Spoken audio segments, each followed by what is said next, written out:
Good morning all. ഇന്നത്തെ ഒരു സെഷനിൽ നമ്മൾ ഡിസ്കസ് ചെയ്യാൻ വേണ്ടി പോകുന്നത് ദ ഡീക്ലൈൻ ഓഫ് മുഗൾസ് തുടങ്ങുന്ന ഒരു പോർഷനെ കുറിച്ചാണ്. ഡീക്ലൈൻ ഓഫ് മുഗൾസ് എന്ന് പറയുന്ന ഒരു പോർഷൻ എന്തുകൊണ്ടാണ് ഇമ്പോർട്ടൻസ് എന്ന് ചോദിച്ചു കഴിഞ്ഞാല് നമുക്കറിയാം, ഒരു മോഡേൺ ഇന്ത്യൻ ഹിസ്റ്ററിയുടെ തുടക്കം തന്നെ ഡീക്ലൈൻ ഓഫ് മുഗൾസ് വെച്ചിട്ടാണ് നമ്മൾ പലപ്പോഴും പറയാൻ വേണ്ടി ശ്രമിക്കുക. അപ്പൊ നമുക്ക് ഓൾറെഡി അറിയാം, 1707 എന്ത് ചെയ്യുന്നുണ്ട്, ദ ഗ്രേറ്റ് മുഗൾ കിങ് ആയിട്ടുണ്ടായിരുന്ന ഔറംഗസീബ് മരിക്കുന്നുണ്ട്. ശേഷമുള്ള ഒരു പീരീഡിനെയാണ് നമ്മൾ എന്ത് വിളിക്കുക, ലേറ്റ് മുഗൾസ് എന്ന് വിളിക്കാറുള്ളത്.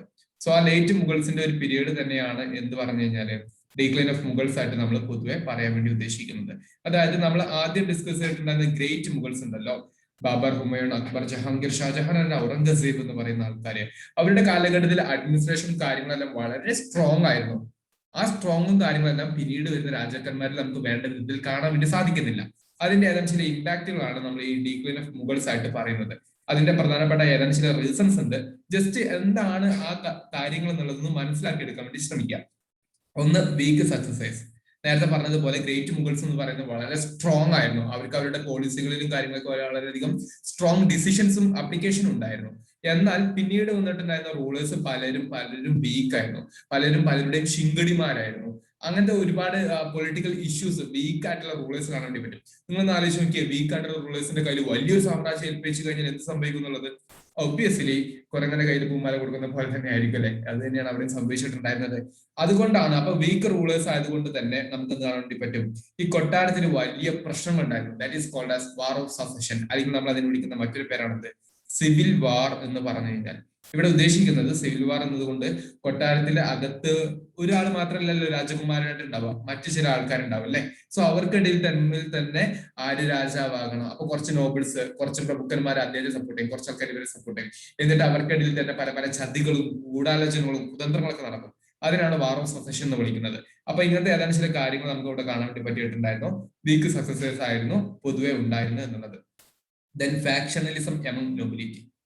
ഇവിടെ നമുക്കറിയാം, ഈ മുഗൾസിന്റെ സമയത്ത് ഒരുപാട് നോബിൾ ഗ്രൂപ്പ് ഉണ്ടല്ലേ. എക്സാമ്പിൾ പറയുകയാണെങ്കിൽ നമുക്ക് അഫ്ഗാനികളെ കാണാൻ വേണ്ടി പറ്റും. അഫ്ഗാനികൾ ഉണ്ടായിരുന്നു. ദെൻ നമുക്ക് തുർക്കിഷ് ആയിട്ടുണ്ടായിരുന്ന ടുറാനീസിനെ കാണാൻ പറ്റും. ടുറാനീസ്, നേരത്തെ തുർക്കിഷ് നോബിൾസ്. ആൻഡ് ഇറാനികളായിട്ടുണ്ടായിരുന്ന ഇറാനീസ് ഉണ്ടായിരുന്നു, ഇറാൻ നോബിൾസ് എന്ന് പറയുന്നത്. ദെൻ നമുക്ക് ഇന്ത്യയുടെ അകത്തുണ്ടായിരുന്ന ഇന്ത്യൻ നോബിലിറ്റി ഉണ്ട്. പ്ലസ് നമുക്ക് എന്തുണ്ടായിരുന്നു, രജപുട്സ എന്ന് പറയുന്ന ആൾക്കാരും നോബിൾസിന്റെ ഗ്രൂപ്പിൽ ഒരുപാട് ഉണ്ടായിരുന്നു. അപ്പൊ ഇങ്ങനെ ഒരുപാട് നോബിലിറ്റിയുടെ കൂട്ടായ്മകൾ ഉണ്ടായിരുന്നു. അപ്പൊ ഇവർക്ക് തമ്മിൽ തന്നെ അങ്ങോട്ടും ഇങ്ങോട്ടും കോൺഫ്ലിക്റ്റ് ഉണ്ടായിരുന്നു. ആ ഫാക്ഷണലിസം എന്ന് പറയുന്നത് ഒബ്വിയസ്ലി എന്ത് ചെയ്യും, അപ്പൊ അഫ്ഗാനികൾ എന്ന് പറയും, അഫ്ഗാനികളെ സപ്പോർട്ട് ചെയ്യുന്ന ഒരു രാജാവ് വരണം. ടുറാനികളും ഇറാനികളും അങ്ങനെ ചെയ്തു. രജപുത്രന്മാർ ഇന്ത്യ അല്ലെങ്കിൽ ഇന്ത്യക്കകത്തുള്ള ഒരു നൊബിലിറ്റിയെ ഡെവലപ്പ് ചെയ്തിട്ട് അവർക്ക് ഡോമിനേഷൻ വേണം. പലപ്പോഴും അവർക്ക് അവഗണനകൾ ലഭിച്ചിട്ടുണ്ടായിരുന്നത്. അപ്പൊ ഈ നൊബിലിറ്റിക്ക് ഇടയിൽ ഉണ്ടായിരുന്ന ഫാക്ഷണലിസം, ഒരു വിഭജനം എന്ന് പറയുന്നത് തീർച്ചയായിട്ടും എന്ത് ചെയ്യുന്നുണ്ട്, ഈ മുഗൾസിന് ഡീക്ലൈന്റെ പതനത്തിന് കാരണമായിട്ടുണ്ടായിരുന്ന ഒരു റീസൺ ആയിട്ട് നമുക്ക് പറയാൻ വേണ്ടി പറ്റും. മറ്റൊരു പ്രധാനപ്പെട്ട റീസൺ ആയിട്ട് പറയുന്ന ഒന്നാണ് ജാഗിർദാരി ക്രൈസിസ്. നമ്മൾ ഡൽഹി സൽത്തനറ്റ് പഠിച്ച സമയത്ത് നമ്മൾ ഇക്തദാർ എന്നുള്ള സിസ്റ്റത്തെ കുറിച്ചൊക്കെ പറഞ്ഞിട്ടുണ്ടായിരുന്നു അല്ലെ? എന്നത് പോലെ മുഗൾസിന്റെ സമയത്ത് ഉണ്ടായിരുന്ന ലാൻഡ് റിലേഷൻഷിപ്പിനെ വിളിച്ചിരുന്ന പേരാണ് ജാഗിർദാരി സിസ്റ്റം എന്നുള്ളത്. ജാഗിർദാരി സിസ്റ്റം, ഈ ജാഗിർദാരി സിസ്റ്റം തുടക്ക സമയത്തൊക്കെ നല്ല ആക്റ്റീവായിട്ട് വളരെ എഫിഷ്യന്റ് ആയിട്ട് റവന്യൂ കളക്ഷൻ ഒക്കെ ആയിട്ട് നടന്നിട്ടുണ്ടായിരുന്നു. എന്നാൽ പിൽക്കാലഘട്ടത്തിൽ ഈ ലേറ്റ് മുഗൾസിന്റെ സമയത്ത് ഒരുപാട് നോബിൾസിനെ അപ്പോയിന്റ് ചെയ്തു. പക്ഷെ അവർക്കൊന്നും എന്തില്ല, വേണ്ട സഫീഷ്യന്റ് ആയിട്ടുള്ള ലാൻഡ് ഉണ്ടായിരുന്നില്ല. അല്ലെങ്കിൽ ഏത് ലാൻഡിൽ നിന്നും അവരെന്ത് ചെയ്യും, റവന്യൂ കളക്ട് ചെയ്യും. കാരണം മുഗൾസിന്റെ എംപയർ ഡീക്ലൈൻ ചെയ്തിട്ട് ചുരുങ്ങി വരുന്നുണ്ട്. അപ്പൊ ഇവർക്ക് കൂടുതൽ ലാൻഡുകൾ കൊടുക്കാനുള്ള സ്കോപ്പ് ഉണ്ടായിരുന്നില്ല. അപ്പൊ ലാൻഡുകളിൽ ഏതാനും ചില ക്രൈസിസും റവന്യൂസിൽ ചില ക്രൈസിസ് ഒക്കെ സംഭവിക്കുന്നുണ്ട്. അതിനെയാണ് നമ്മൾ സിംപ്ലി ജാഗിർദാരി ക്രൈസിസ് എന്നുകൊണ്ട് ഉദ്ദേശിക്കുന്നത്. സോ ജാഗിർദാരി സിസ്റ്റം എന്ന് പറഞ്ഞാൽ ലാൻഡ് അഡ്മിനിസ്ട്രേഷന്റെ ലാൻഡ് റവന്യൂ കളക്ട് ചെയ്യുന്ന സിസ്റ്റത്തെയാണെന്ന് മനസ്സിലാക്കി വെക്കുക. അതേസമയത്ത് ഈ ലേറ്റ് മുഗൾസിന്റെ സമയത്ത് നമ്മളെല്ലാ പറയുന്ന പോയിന്റുകളും 1707 ശേഷം നടക്കുന്ന കാര്യങ്ങളാണ് കേട്ടോ. 1707 ശേഷം ലേറ്റ് മുഗൾസിന്റെ സമയത്ത് ഇന്ത്യയിലോട്ട് ചില ഫോറിൻ ഇൻവേഷനുകൾ നടക്കുന്നുണ്ട്. അതിനാണ് നമ്മൾ എക്സ്റ്റേണൽ ഇൻവേഷൻസ് ആയിട്ട് പറയുന്നത്. നാദിർഷാ എന്ന് പറയുന്ന ഒരു അഫ്ഗാനി റൂളർ വരുന്നുണ്ട്. നാദിർഷാ എന്ന് പറയുന്ന ഒരു അഫ്ഗാനി ഭരണാധികാരി വരുന്നുണ്ട് എന്ന് മനസ്സിലാക്കി വെക്കുക. 1739 മൂപ്പര് വന്നിട്ട് ഡൽഹിയെ അടിച്ച് റൊട്ടിയാക്കി നോക്കി പോകുന്നുണ്ട്. എന്നിട്ട് ഡൽഹിയിലെ രാജാവിന്റെ കൊട്ടാരത്തിലുണ്ടായിരുന്ന പീകോക്ക് ത്രോൺ, കോഹിനൂർ ഡയമണ്ട് തുടങ്ങിയ കാര്യങ്ങളെല്ലാം ഇവിടെ നിന്ന് എടുത്തുകൊണ്ട് പോകുന്നുണ്ട് നാദിർഷാ എന്ന് പറയുന്ന ഈ ഒരു ഭരണാധികാരി. അദ്ദേഹത്തിന്റെ മിലിറ്ററി കമാൻഡർ പിന്നീട് ഭരണാധികാരിയായിട്ട് വരുന്ന ആളാണ് അഹമ്മദ് ഷാ അബ്ദാലി എന്ന് പറയുന്ന മറ്റൊരു അഫ്ഗാൻ. ഇദ്ദേഹം 1761 ഇന്ത്യയിലും ചരിത്രത്തിലും ഏറ്റവും പ്രധാനപ്പെട്ട ഒരു യുദ്ധം നടത്തുന്നുണ്ട്. ആ യുദ്ധത്തെ കുറിച്ച് നമുക്ക് വഴിയെ പറയാം. തൽക്കാലം ഇത്ര അറിഞ്ഞിരിക്കുക. One of the reason behind the decline of this Mughal empire was that the external invasion by two important and two eminent foreign rulers or the foreign invaders such as Nadir Shah and Abdali from Afghanistan. ആ റീജിയനിൽ നിന്നിട്ടുണ്ടായിരുന്ന Afghan rulers എന്ന് പറയുന്നത്. മറ്റൊരു reason ആയിട്ട് ചരിത്രകാരന്മാർ പലപ്പോഴും പറയുന്നതാണെന്ന് ഔറംഗസീബിന്റെ ഏതാനും ചില റിലീജിയസ് പോളിസികളും ഈ മുഗൾ എംപയറിന്റെ പതനത്തിന് കാരണമായിട്ടുണ്ടായിരുന്നു. നിങ്ങൾ കേട്ടിട്ടുണ്ടാവില്ലേ, നമ്മൾ അക്ബറും അതുപോലെ ഔറംഗസീബിന്റെയും പല പോളിസികളും ഇങ്ങനെ ഡിവൈഡ് ചെയ്ത് പറയാറുണ്ട്. അക്ബറിന്റെ ഏതാനും ചില മെഷേഴ്സ്, ഔറംഗസീബിന്റെ ഏതാനും ചില മെഷേഴ്സ്. അപ്പൊ നമുക്കറിയാം അക്ബറിന്റെ കാലഘട്ടത്തിൽ അദ്ദേഹം ഒരു സെക്യുലർ സ്റ്റേറ്റ് അഡ്മിനിസ്ട്രേഷൻ നടത്താൻ വേണ്ടി തീരുമാനിച്ചിട്ടുണ്ടായിരുന്നു. എന്നാൽ അതേ സമയത്ത് ഔറംഗസീബിനെ കൈൻഡ് ഓഫ് ഇസ്ലാമിക് അഡ്മിനിസ്ട്രേഷൻ വേണം എന്ന് ആഗ്രഹിച്ചിരുന്ന മനുഷ്യനാണ്. അതുകൊണ്ട് തന്നെ സെക്യുലർ പോളിസിയുടെ ഭാഗമായിട്ട് അക്ബർ എന്നിട്ടുണ്ടായിരുന്നു ജസിയ പോലുള്ള ടാക്സുകളെ അബോളിഷ് ചെയ്തിട്ടുണ്ടായിരുന്നു, പിൽഗ്രിം ടാക്സുകൾ നിർത്തലാക്കിയിട്ടുണ്ടായിരുന്നു. എന്നാൽ അതേ സമയത്ത് ഔറംഗസീബിന്റെ സമയത്ത് എന്ത് ചെയ്യുന്നുണ്ട്, ഈ ജസിയ ടാക്സും കാര്യങ്ങളെല്ലാം വീണ്ടും റീ ഇൻട്രൊഡ്യൂസ് ചെയ്യുന്നുണ്ട്. അപ്പൊ ഇങ്ങനത്തെ ഏതാനും ചില റിലീജിയസ് പോളിസീസ് മൂലം ഔറംഗസീബ് ഏറ്റെടുത്തിട്ടുണ്ടായിരുന്ന ഏതാനും ചില റിലീജിയസ് പോളിസീസ് അക്ബറിന്റെ പിൻഗാമികളായിട്ടുണ്ടായിരുന്ന കൊട്ടാരത്തിലെയും മറ്റു ആൾക്കാരെയും അത്ര സുഖിപ്പിച്ചിട്ടുണ്ടായിരുന്നില്ല. കാരണം മുമ്പുണ്ടായിരുന്ന രാജാവ് നേരിട്ടുണ്ടായിരുന്നു സെക്യുലർ ആയിട്ടൊരു പോളിസി കൊണ്ടുപോയിട്ടുണ്ടായിരുന്നു. വീണ്ടും റിലീജിയസ് പോളിസികൾ ഔറംഗസീബ് കൊണ്ടുവന്നു എന്ന് പറഞ്ഞിട്ട് അദ്ദേഹത്തിന്റെ എംപയറിലും കൊട്ടാരത്തിലും നോബിൾസിന്റെ ഇടയിലേക്ക് ചില ഡിസാറ്റിഫിക്കേഷൻസ് ഉണ്ടായിരുന്നു എന്നുള്ളതും മനസ്സിലാക്കി വെക്കുക. മറ്റൊരു പ്രധാനപ്പെട്ട റീസൺ ആയിട്ട് പറയുന്നത് റൈസ് ഓഫ് അതർ പവേഴ്സ്. ഈ കാലഘട്ടത്തിലെ 1707 ശേഷം ഔറംഗസീബിനെ പോലുള്ള വലിയ സിംഹങ്ങൾ മരിച്ചു കഴിഞ്ഞതിന് ശേഷം കുറെ ഞാഞ്ഞൂലുകൾ തലപൊക്കി എന്ന് വിചാരിച്ചാൽ മതി, അല്ലെങ്കിൽ മറ്റു ചില ഡൈനാസ്റ്റീസ് ഉയർന്നു വന്നു. പക്ഷെ അതിലും ഏറ്റവും പവർഫുൾ ആയിട്ടുണ്ടായിരുന്ന ഒരു ഡൈനാസ്റ്റി ഉണ്ടായിരുന്നു, അതാണ് മറാത്ത സാമ്രാജ്യം. നമ്മൾ പറഞ്ഞിട്ടുണ്ടായിരുന്നു ഔറംഗസീബിനെ കുറിച്ച് പഠിക്കുന്ന സമയത്ത് ഔറംഗസീബ് നോർത്തിൽ വളരെ സ്ട്രോങ് ആയിട്ട് ഭരിക്കുന്ന സമയത്ത് സൗത്തിലെ ഏറ്റവും വലിയ ചലഞ്ചായിട്ട് ഉയർന്നു വന്ന മനുഷ്യനാണ് ആര്, ശിവജി മഹാരാജ് എന്ന് പറയുന്ന ഛത്രപതി ശിവജി. അപ്പോ ശിവജിയുടെ മറാത്ത എംപയർ എന്തുണ്ട് പിൽക്കാലഘട്ടത്തിൽ ഉയർന്നു വരുന്നുണ്ട്. അദ്ദേഹത്തിന്റെ പേഷ്വാ സിസ്റ്റം എന്ന് പറയുന്ന സിസ്റ്റത്തിലൂടെ ഒരുപാട് പേഷ്വാസ് ഉയർന്നു വരികയ്ക്ക് ചെയ്യുന്നുണ്ട്. അങ്ങനെ മറാത്താസ് ഒന്നുകൂടി സ്ട്രോങ് ആയിട്ട് വരുന്നുണ്ട് എന്ന് മനസ്സിലാക്കി വെക്കാം. എന്നാൽ ചില റീജിയണൽ കിങ്ഡംസ് ഡെവലപ്പ് ആയിട്ടുണ്ടായിരുന്നു, സച്ച് ബംഗാൾ കേന്ദ്രീകരിച്ച് കുഞ്ഞു കുഞ്ഞു ഡൈനാസ്റ്റീസ് വരുന്നുണ്ട്, ഹൈദരാബാദ് കേന്ദ്രീകരിച്ച് കുറച്ച് ആൾക്കാർ വരുന്നുണ്ട്. ഡൈനാസ്റ്റീസ് എന്നല്ല പറയുന്നത് ബംഗാൾ, ഹൈദരാബാദ്, അവധ് തുടങ്ങിയിട്ടുള്ള പ്രദേശങ്ങളെല്ലാം മുഗൾസിന്റെ ഭാഗമായിരുന്നു ഒരിക്കലും. നമ്മൾ ഇന്ത്യയുടെ മാപ്പൊക്കെ വരയ്ക്കുകയാണെങ്കിൽ ഈ ബംഗാൾ, ഹൈദരാബാദ്, അവധ് തുടങ്ങിയിട്ടുള്ള പ്രദേശങ്ങളെല്ലാം മുഗൾസിന്റെ ഭാഗമായിരുന്നു. എന്നാൽ മുഗൾസ് വീക്കായപ്പോ ഈ ബംഗാളിലെയും ഹൈദരാബാദിലെയും അവധിലെയും ഗവർണർമാര് അവിടെ അപ്പോയിന്റ് ചെയ്തിട്ടുണ്ടായിരുന്ന സുബേദാർ എന്ന് പറയുന്ന ഗവർണർമാര്, സുബേദാർ എന്ന മിലിറ്ററി കമാൻഡർ ആണ്, അവരായിരുന്നു ഗവർണർമാരായിട്ടുണ്ടായിരുന്നത്. അവരൊക്കെ എന്ത് ചെയ്തു, അവരുടെ ഇൻഡിപെൻഡൻസ് പതിയെ പതിയെ പ്രഖ്യാപിക്കുന്നുണ്ട്. അങ്ങനെ പിൽക്കാലഘട്ടത്തിലെ വാട്ട് വി ക്യാൻ സി, ഈ മുഗൾ എംപയർ എന്ന് പറയുന്നത് വെറും അത് ഡൽഹിയിൽ മാത്രമായിട്ട് എന്ത് ചെയ്യുന്നുണ്ട് പിന്നീട് ഒതുങ്ങിക്കൂടുന്നുണ്ട്. അങ്ങനെ ഡൽഹിയിൽ മാത്രം ചുരുങ്ങി പോകുന്ന ഒരു എംപയർ ആയിട്ട് എന്ത് ചെയ്യുന്നുണ്ട് ഈ മുഗൾസിന് സംഭവിക്കുന്നുണ്ട് എന്ന് മനസ്സിലാക്കി വെക്കുക. ഫൈനലി 1857 ഒരു റിവോൾട്ടോട് കൂടെ അവസാനത്തെ മുഗൾ രാജാവായിട്ടുണ്ടായിരുന്ന ബഹദൂർ ഷാ സഫർ എന്ന് പറയുന്ന ബഹദൂർ ഷാ രണ്ടാമൻ അദ്ദേഹം എന്ത് ചെയ്യുന്നുണ്ട്, അദ്ദേഹത്തെ നാട് കടത്തുകയും അതോടുകൂടെ മുഗൾസ് എന്ന് പറയുന്ന ഒരു സംഗതി ഇന്ത്യ ചരിത്രത്തിൽ നിന്ന് തുടച്ചു നീക്കപ്പെടുകയും ചെയ്തു. സോ ഇത്രയാണ് മുഗൾസിന്റെ പ്രധാനപ്പെട്ട ഡിക്ലൈന്റെ കാരണങ്ങൾ എന്ന് പറയുന്നത്. I will repeat. ഒന്ന്, വീക്ക് സക്സസേഴ്സ് ആണ് 1707 ശേഷം ഉണ്ടായിരുന്നത്, അതായത് ഔറംഗസേബിന് ശേഷമുള്ള പീരീഡ് ആണ് നമ്മൾ പറയുന്നത്. ഒന്ന് വീക്ക് സക്സസേഴ്സ്, മറ്റൊന്ന് അങ്ങനെ കൊട്ടാരത്തിൽ ഒരുപാട് സിവിൽ വാറുകൾ ഉണ്ടായിരുന്നു, ആരാകണം രാജാവ് എന്ന് പറഞ്ഞിട്ട് അങ്ങോട്ടും ഇങ്ങോട്ടും കോൺഫ്ലിക്റ്റുകൾ ഉണ്ടായിരുന്നു. ദെൻ ഫാക്ഷനലിസം ആംഗ് നൊബിലിറ്റി, നോബിൾസ് തന്നെ പല വിഘടിത ഗ്രൂപ്പുകളായിട്ട് സ്റ്റേറ്റിന്റെ പലപ്പോഴും റിവോൾട്ടും കാര്യങ്ങളെല്ലാം നടത്തിയിട്ടുണ്ടായിരുന്നു. ലാൻഡ് റവന്യൂ അഡ്മിനിസ്ട്രേഷൻ ആയിട്ടുണ്ടായിരുന്ന ജാഗ്രതാരി സിസ്റ്റത്തിൽ വലിയൊരു ക്രൈസിസ് സംഭവിക്കുന്നുണ്ട് എന്നുള്ള കാര്യം അറിഞ്ഞിരിക്കുക. പുറമേ നിന്നും നാദിർ ഷാ, അഹമ്മദ് ഷാ, അബ്ദ് അലി തുടങ്ങിയിട്ടുള്ള ആൾക്കാരുടെ ഇൻവേഷൻസ് ഉണ്ടായിരുന്നു. ദെൻ ഔറംഗസേബിന്റെ ഏതാനും ചില റിലീജിയസ് പോളിസികൾ നമുക്ക് കാരണമായിട്ട് പറയാൻ വേണ്ടി പറ്റും. മറ്റു ചില ഇൻഡിപെൻഡൻസ് പ്രഖ്യാപിച്ച് പോയിട്ടുണ്ടായിരുന്ന ചില ആൾക്കാർ മുഖേന ഡൽഹി എന്ന് പറയുന്ന ഒരു പ്രദേശത്ത് മാത്രമായിട്ട് മുഗൾസ് പിന്നീട് ചുരുങ്ങി കൂടുകയും ചെയ്യുന്നുണ്ട്. സോ ഇത്രയാണ് മുഗൾസിന്റെ ഡീക്ലൈനുമായി ബന്ധപ്പെട്ട് അറിഞ്ഞിരിക്കേണ്ടത്. ഓക്കെ, ഇനി നമ്മൾ അടുത്തതായിട്ട് നോക്കാൻ വേണ്ടി പോകുന്നത് ലേറ്റർ മുഗൾസ് എന്ന് പറയുന്ന ആൾക്കാർ ആരൊക്കെയായിരുന്നു. ഏർലി മുഗൾസ് എന്ന് പറയുന്ന ആൾക്കാരാണ് ആര്, ഗ്രേറ്റ് മുഗൾസ് ആയിട്ട് നമ്മൾ വിശേഷിപ്പിക്കുന്നത്. അതേസമയത്ത് നമുക്ക് ഇനി പറയാൻ വേണ്ടി പോകുന്നത് ആരായിരുന്നു അല്ലെങ്കിൽ എന്തായിരുന്നു ഈ ലേറ്റ് മുഗൾസ് എന്നുള്ളതാണ്. 1707 ഔറംഗസേബ് മരിക്കുന്നുണ്ട്. അദ്ദേഹം മരിച്ച് ഈ മുഗൾ എംപയർ കംപ്ലീറ്റ്ലി അസ്തമിക്കുന്നത് 1857 കൂടിയാണ്. അതുവരെ മുഗൾസിന്റെ ലേറ്റ് രാജാക്കന്മാര് നിലനിൽക്കുന്നുണ്ട്. അപ്പൊ അവരെ കുറിച്ചുള്ള ഏറ്റവും പ്രധാനപ്പെട്ട ചില കാര്യങ്ങൾ മാത്രമാണ് ഇവിടെ സൂചിപ്പിക്കുന്നത്, ഏറ്റവും കോറായിട്ടുള്ള കാര്യങ്ങൾ മാത്രം. ഒരുപാട് രാജാക്കന്മാർ പിന്നീട് വരുന്നുണ്ട്, എന്നാലും നമ്മൾ ഏറ്റവും പ്രധാനപ്പെട്ട ചില ആൾക്കാർക്ക് മാത്രം പോകുന്നു. അപ്പൊ ലേറ്റ് മുഗൾസ് ആരംഭിക്കുന്നത് ബഹദൂർ ഷാ ഒന്നാമൻ എന്ന് പറയുന്ന രാജാവ് മുഖേനാണ്. അതായത് 1707 ഔറംഗസേബ് മരിച്ചത് മുതൽ 1812 വരെ ആരായിരുന്നു, ബഹദൂർ ഷാ ഒന്നാമനായിരുന്നു. ഈ ബഹദൂർ ഷാ ഒന്നാമൻ മുതൽ അവസാനത്തെ രാജാവായിട്ടുണ്ടായിരുന്ന ബഹദൂർ ഷാ രണ്ടാമൻ, അദ്ദേഹം 1857 റിവോൾട്ടോടുകൂടി അദ്ദേഹത്തിന് സാമ്രാജ്യം നഷ്ടപ്പെടുകയാണ് ചെയ്യുന്നത്. അപ്പൊ ഈ ബഹദൂർ ഷാ ഒന്നാമൻ മുതൽ ബഹദൂർ ഷാ രണ്ടാമൻ വരെയുള്ള ഒരു വലിയൊരു പീരീഡ് എന്ത് ചെയ്യുന്നുണ്ട്, ലേറ്റർ മുഗൾസ് ആയിട്ട് കണക്കാക്കുന്നുണ്ട്. അപ്പൊ രാജാക്കന്മാർ ആരൊക്കെയായിരുന്നു, തുടക്കത്തിലും അവസാനത്തിലുള്ളത് ഒന്ന് ജസ്റ്റ് ഒന്ന് അറിഞ്ഞിരിക്കുക. ഇനി ഈ ഒരു ടൈം പീരീഡിൽ ഏറ്റവും പ്രോമിനന്റ് ആയിട്ടുണ്ടായിരുന്ന 3 രാജാക്കന്മാരുണ്ട്.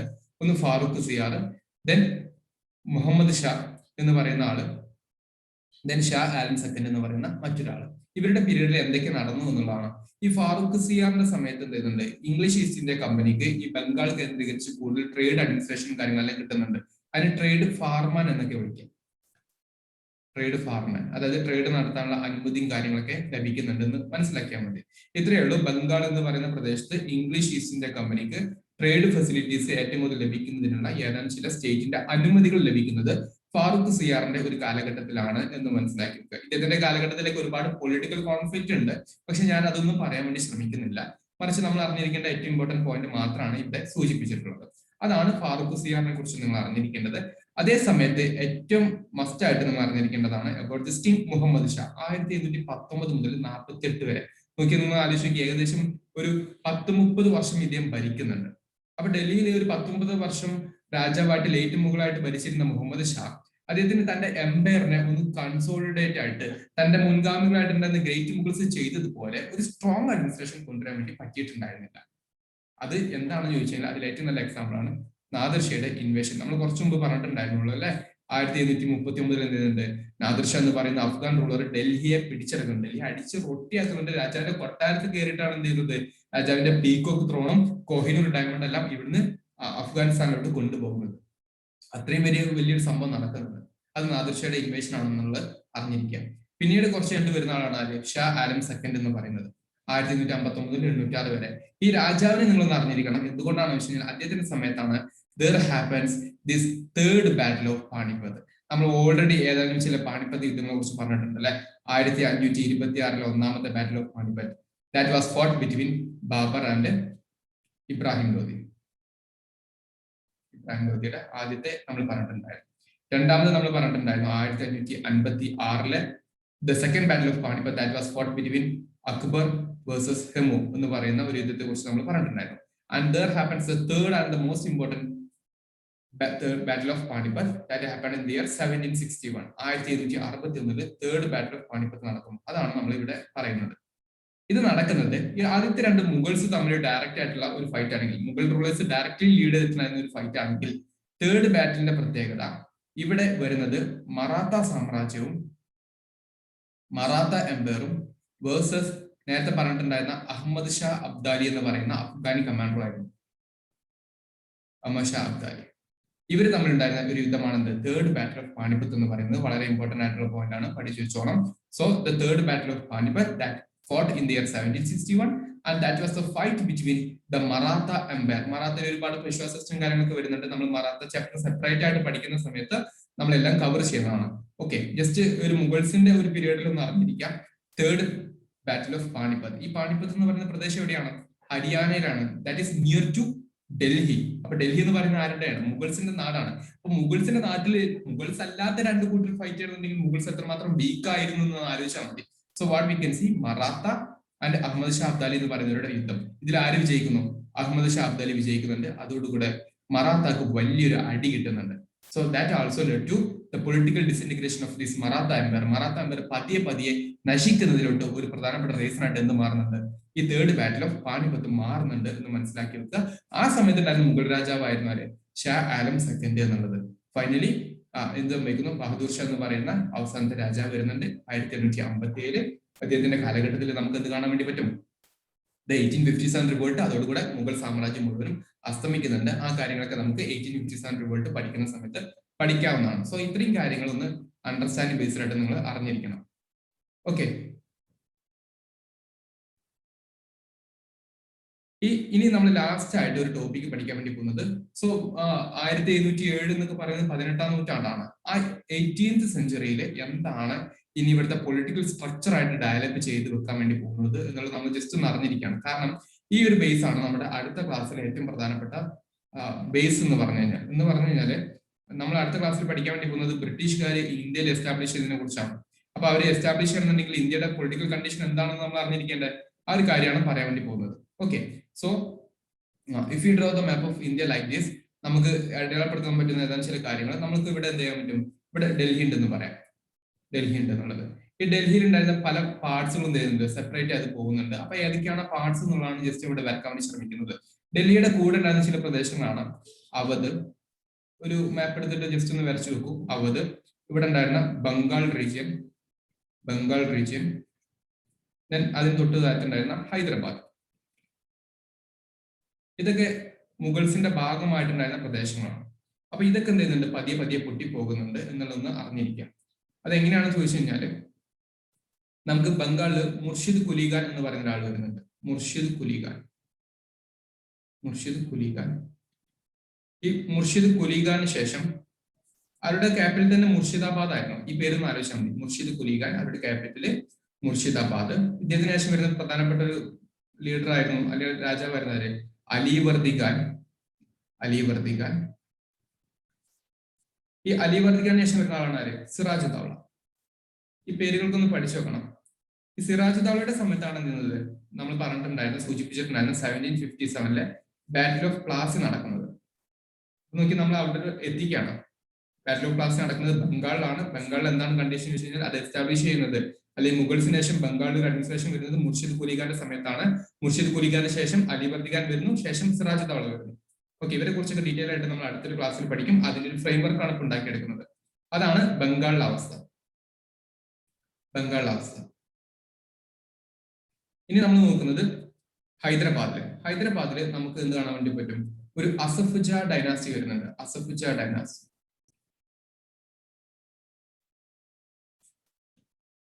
1724 ഈ ഡൈനാസ്റ്റി എസ്റ്റാബ്ലിഷ് ചെയ്യപ്പെടുന്നത്. അസഫ്ജ ഡൈനാസ്റ്റി ഹൈദരാബാദ് സിറ്റി ഒക്കെ ഉണ്ടാക്കി വരുന്ന ഒരു ഡൈനാസ്റ്റിയാണ്. ഓക്കെ, അങ്ങനെ ഒരു ഡൈനാസ്റ്റിയും കാര്യങ്ങളൊക്കെ വരുന്നുണ്ട്. അതും മുകളിൽ നിന്ന് പതിയെ പതിയെ ഇൻഡിപെൻഡൻസ് പ്രഖ്യാപിച്ചു പോകുന്നുണ്ട്. അവധിലും നമുക്ക് സാദത്തുള്ള ബുർഹാനുകൾക്ക് എന്നൊക്കെ പറഞ്ഞിട്ടുള്ള ആൾക്കാരൊക്കെ നമുക്ക് കാണാൻ വേണ്ടി പറ്റും. പിന്നീട് നമുക്ക് കാണാൻ വേണ്ടി പറ്റുന്ന മറ്റു ചില സ്ഥലങ്ങൾ കൂടി അറിഞ്ഞിരിക്കാം. ഇവിടെ ഈ കർണാടകത്തിന്റെ ഭാഗമായിട്ട് നമുക്ക് കാണാൻ വേണ്ടി പറ്റും ഈ വിജയനഗര സാമ്രാജ്യത്തിന് ശേഷം മൈസൂർ കിങ്ഡം വരുന്നതായിട്ട് കാണാൻ വേണ്ടി പറ്റും. മൈസൂർ കിങ്ഡം, ഹൈദരലിയും ടിപ്പും, അതൊക്കെ ഈ ഒരു പീരീഡിലാണ് എന്നുള്ള അണ്ടർസ്റ്റാൻഡിംഗ് ഉണ്ടാക്കിയെടുക്കുക. അതായത് 18ാം നൂറ്റാണ്ടിലാണ് നമ്മൾ ഡിസ്കസ് ചെയ്യുന്നത്. 18ാം നൂറ്റാണ്ടിലെ പ്രധാനപ്പെട്ട ചില കണ്ടീഷൻസ് ആണ് പറയുന്നത്. ഓക്കെ, ഇവിടെ നമ്മുടെ കൊച്ചു കേരളം ഉണ്ട്, ഇവിടെ കൊച്ചു കേരളം ഉണ്ട്. അതേസമയത്ത് ഇവിടെ തമിഴ്നാടിന്റെ ഈ ഭാഗത്ത് നമ്മൾ എന്ത് വിളിക്കും, കർണാട്ടിക് എന്ന് വിളിക്കും. നമ്മൾ കർണാട്ടിക് വാർത്ത ജസ്റ്റ് സൂചിപ്പിച്ചിട്ടുണ്ടായിരുന്നില്ലേ, ആ കർണാട്ടിക് എന്ന് പറയുന്ന ഒരു പ്രദേശമുണ്ട്. ഇവിടെ മറാത്ത കിങ്ഡം ഉണ്ട്, മഹാരാഷ്ട്രയും അതിന്റെ മധ്യപ്രദേശിന്റെയും ഗുജറാത്തിന്റെ ഭാഗങ്ങളൊക്കെ ആയിട്ട് മറാത്ത കിങ്ഡം ഉണ്ട്. ഇവിടെ സിന്ധ് എന്ന് പറയുന്ന ഒരു പ്രദേശമുണ്ട്. ഇവിടെ തൊട്ടുമുള്ളാറുണ്ട്, പഞ്ചാബ് ഉണ്ട്. ഇങ്ങനെയാണ് ഇന്ത്യ ഉണ്ടായിരുന്നത്. അത് തന്നെയാണ് നിങ്ങൾക്ക് ഈ മാപ്പിൽ കാണാൻ വേണ്ടി പറ്റുന്നത്. Just look it this map now. ഇനി മാപ്പിലോട്ട് നോക്കൂ, ഞാൻ ഏതാനും ചില കാര്യങ്ങളൊന്ന് വരച്ചുതരാം. ഇവിടെ നോക്കിയേ,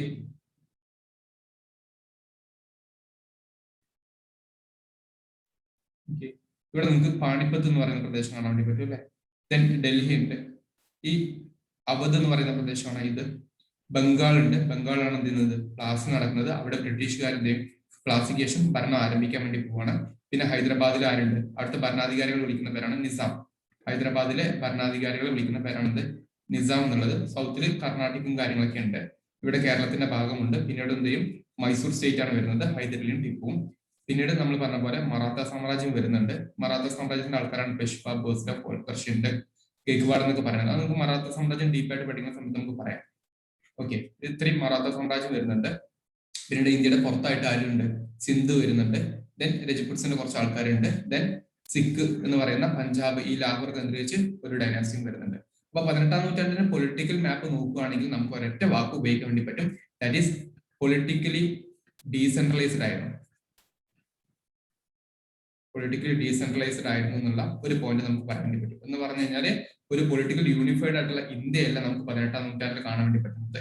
ഈ ഒരു അവസരം മുതലാക്കിയിട്ടാണ് എന്ത് ചെയ്യുന്നത്, ഇംഗ്ലീഷ് ഈസ്റ്റ് ഇന്ത്യ കമ്പനി പതിയെ പതിയെ നമ്മുടെ നാടുകളിലെ ഓരോ ഡൈനാസ്റ്റിയെയും അവരുടെ കൈവശത്ത് കൊണ്ടുവരാൻ വേണ്ടി ശ്രമിക്കുന്നുണ്ട്. അപ്പൊ അതിന്റെ ഭാഗമായിട്ട് അവർ എന്ത് ചെയ്യുന്നുണ്ട്, കർണാട്ടിക് യുദ്ധം നടത്തുന്നുണ്ട്. നമുക്കറിയാം ബംഗാളിൽ അവർ എന്ത് ചെയ്യുന്നുണ്ട്, ബാറ്റിൽ ഓഫ് പ്ലാസിയും ബക്സാറും നടത്തുന്നുണ്ട്. ആംഗ്ലോ മൈസൂർ വാർ, മൈസൂർകാരുമായിട്ട് യുദ്ധം നടത്തുന്നുണ്ട്. മറാത്താസുമായിട്ട് യുദ്ധം നടത്തുന്നുണ്ട്. പഞ്ചാബിനെ പിടിച്ചെടുക്കുന്നുണ്ട്, സിന്ധിനെ പിടിച്ചെടുക്കുന്നുണ്ട്. ചുരുക്കി പറഞ്ഞു കഴിഞ്ഞാൽ ഹൈദരാബാദ് കൂളായിട്ട് പിന്നെ യുദ്ധത്തിൽ നിൽക്കാതെ ഒപ്പിട്ട് കൊടുക്കുകയാണ് ചെയ്യുന്നത്. ആ കഥകളൊക്കെ നമുക്ക് വഴിയെ പറയാം. ഓക്കെ, അപ്പൊ finally what we can see, 1857 revolt എത്തുമ്പോഴേക്കും ഇന്ത്യ ഏകദേശം എന്തായിട്ടുണ്ട് അണ്ടർ ബ്രിട്ടീഷ് ഈസ്റ്റ് ഇന്ത്യ കമ്പനിക്ക് കീഴിൽ വന്നിട്ടുണ്ട്. ആ ഒരു കഥയെക്കുറിച്ചായിരിക്കും, അതായത് 1757 മുതൽ 1857 വരെയുള്ള ഒരു 100 വർഷത്തെ ബ്രിട്ടീഷുകാരുടെ കഥയായിരിക്കും നമ്മൾ അടുത്തൊരു ക്ലാസ്സിൽ പറയാൻ വേണ്ടി പോകുന്നത്. Hope this part is clear. നിങ്ങൾക്ക് ഇത്രയും പറഞ്ഞിട്ടുള്ള പോർഷൻസും കാര്യങ്ങളൊക്കെ ക്ലിയർ ആണെന്നാണ് ഞാൻ വിശ്വസിക്കുന്നത്. So that's all about this module. Okay, so that's all guys. Thank U.